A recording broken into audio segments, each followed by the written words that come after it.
Let's talk about a really bad team in the NFC North, and that's the Chicago Bears. Last year, finished 6-11. Justin Fields was a rookie last year. He comes into the league. Did they have Nagy the whole time, or they fired him? Nagy was there for a little bit, or wasn't there? I forget. Yeah, Nagy was there for a little bit. Got fired. I think that he got fired. Maybe like the last week of the season, they held on. They held on to him for dear life. Okay, so they did him a favor. They probably didn't fire him around Christmas time or whatever like that. So Nagy sticks around. New coaching staff, new GM, new everything for the Bears. The problem is the new front office inherited a lineup in which they couldn't keep anybody around, which really sucks.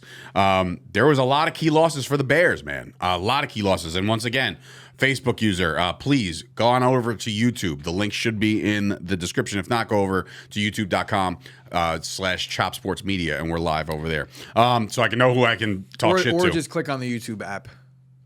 That too. You can do that too. Anyway, a lot of key losses here for the Bears, okay?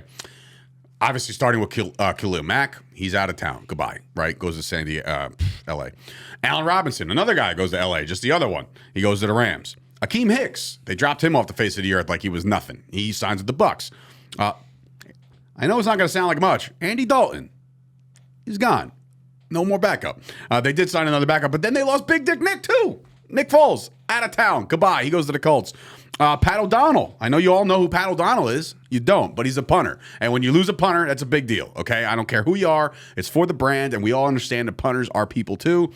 Damian Williams was a backup running back. He heads out to Atlanta. How bad of a situation do you have to be in to leave the Bears to go to the Falcons? Like, holy shit. Nobody else wants you? Marquise Goodwin. Finances, they paid him more. You're right. A few cornerbacks left. Their gains. Not much. Not much. Ryan Griffin, the tight end, awesome. Neil Harry, I believe he's hurt already, so he's on the mend, I guess. Byron Pringle from the Patriots, the Chiefs.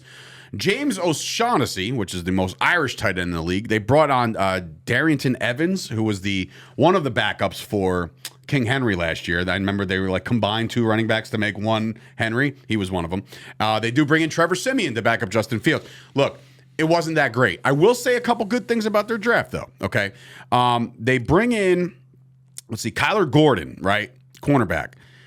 18 college games started. He never let up one touchdown, not one. So that's something to be cool about. Braxton Jones, offensive lineman, in 3 years of college football, only let up 3 sacks. So these are little stats and nuggets that I'm trying to pull out for the Bears. I'm digging here. I'm digging. The lineman's giving up a sack week one. Velus Jones Jr., receiver, 286 yards last year after contact. Beast mode, right? So I'm grasping here for the Bears. I really am. I'm trying to at least.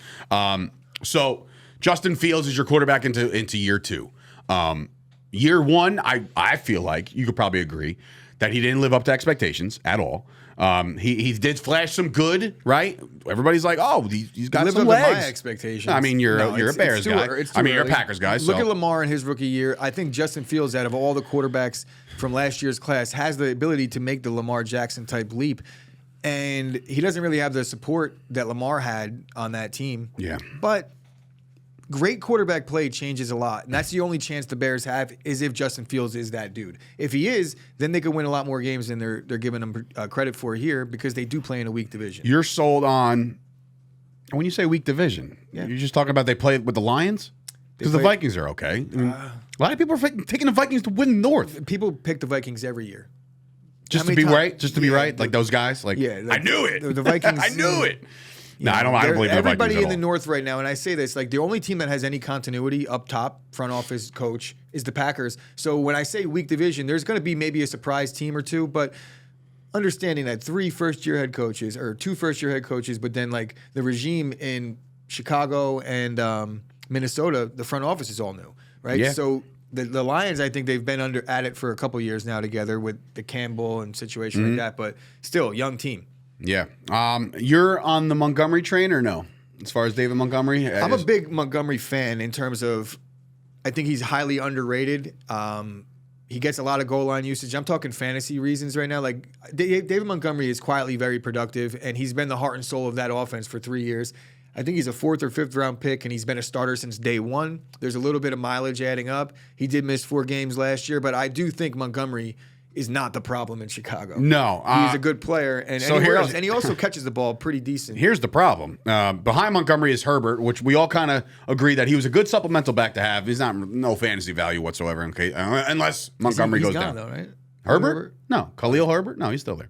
The receivers, the pass catchers, both receivers and tight ends.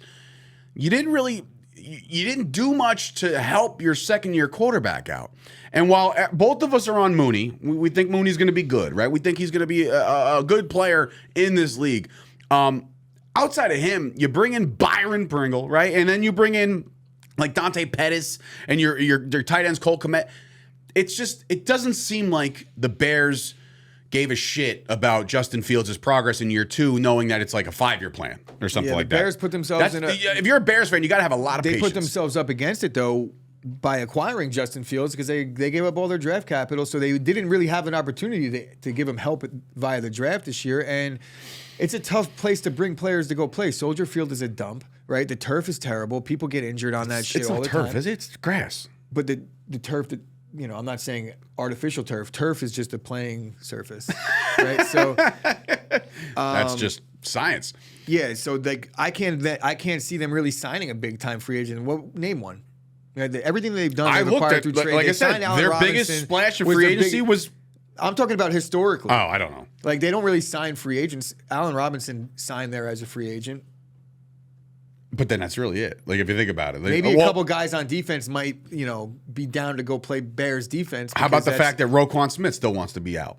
And there's been rumors now. Allen Robinson? Say what? Didn't they draft Allen? Jaguars. No, Jaguars did. Oh, that's right. Yeah. You're fired. What'd you say?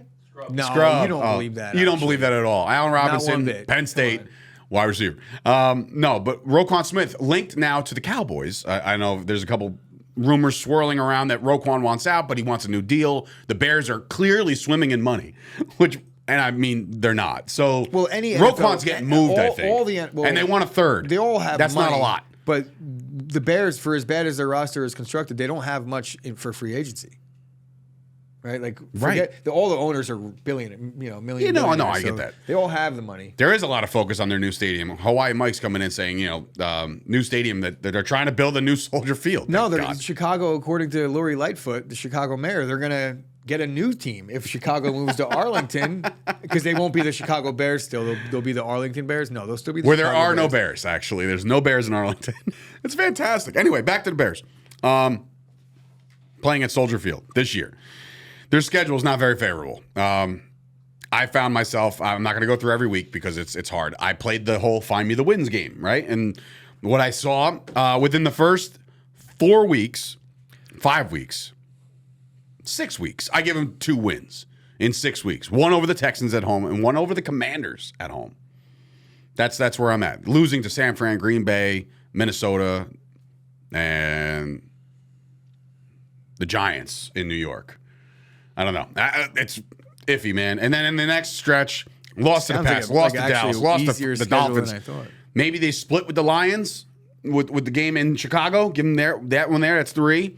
They're at Atlanta, and if I think Atlanta's going to be the number 1 pick next year, or maybe the number 2 pick next year, they can win that game in Atlanta. Maybe Justin Fields. Listen, it's all on him, man.